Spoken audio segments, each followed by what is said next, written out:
We've spoken about, everyday commitment. I just want to go on about that a little bit more. Life happens, and you got to make stuff work around life.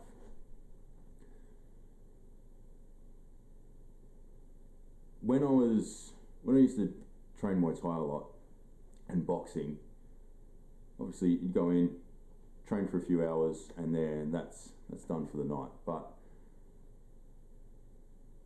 you're working on certain things when you're at the gym. You'll be doing drills, like obviously footwork drills, bag drills, pads, and then working combinations, and then you're sparring as well, and you're working on a large array of different things. But one thing that was lacking, that took a long time to get good at, was movement and my footwork. So in that time frame when I was at the gym, obviously I'd work on it as much as I could, but I wasn't just going to go to the gym and then practice footwork drills for 2 hours. There was other things I needed to do. So what I started doing was, just when I had moments to myself, if I was in the middle of something that didn't require me physically 100% of the time, like say if I was cooking, I'd be working my footwork drills. I'd practice cutting angles, moving back and forward, switching stances. Even it's ridiculous, but bobbing and weaving, like it from the outside it looks stupid, but doing that, getting those reps in that time where you wouldn't normally be training, it allows for so much growth. So when you do go back to the gym and you're training, you've been putting in work on the outside, and this transfers into everything. This is, like, I say that a lot, this transfers into everything, because I feel like there's a lot of philosophies that are transferable to, like, it doesn't matter what the skill or discipline is, the mindset behind it and the way of living is, transferable. If you want to get better at something, and you only have a certain amount of time to physically do that, say shooting, going out and shooting, you might just go out for an hour and shoot a day, which is great. You're going to get better. But then there's going to be times in between where you're like, well, you know what, you might be cooking, and it's just like, or you might be just sitting down having a coffee, and you're like, you physically can't go anywhere. But in this situation, say when my daughter used to sleep during the day and have naps, it's like, well, I can't leave the house at the moment. I'm looking after her. She's sleeping. I'm not just going to go take photos around the house, because that's going to be limited on how much I can grow. It's not the best spent of time or money.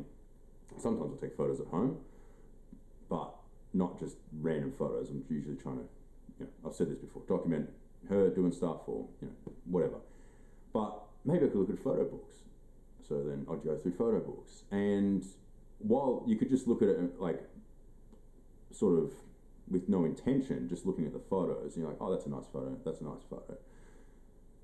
If you start viewing it as like, well, what can I get out of this book that it will then transfer into when I do go out and shoot? How is that going to make it better? And then you start actually analyzing the photo. Like, what makes this good? Why is this like mean something to me?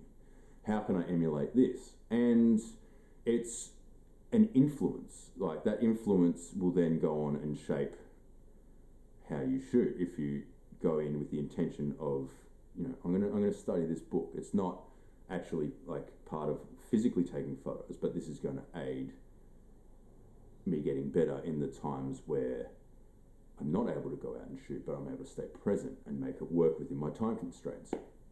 And same thing with the footwork.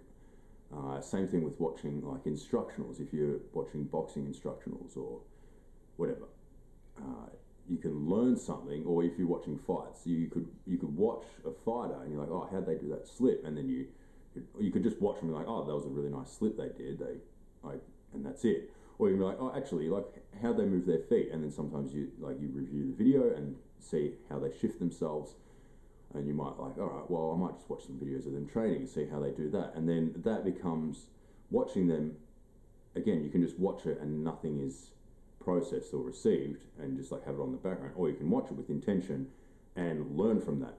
And that isn't that one-to-one time spent when you're actually training or when you're taking photos, but you can then still progress outside of that window. So the point is, even when you have time constraints, you can still find ways to get better without actually having to physically be doing the act. There's other aspects where you can utilize your time to get better at what you're doing.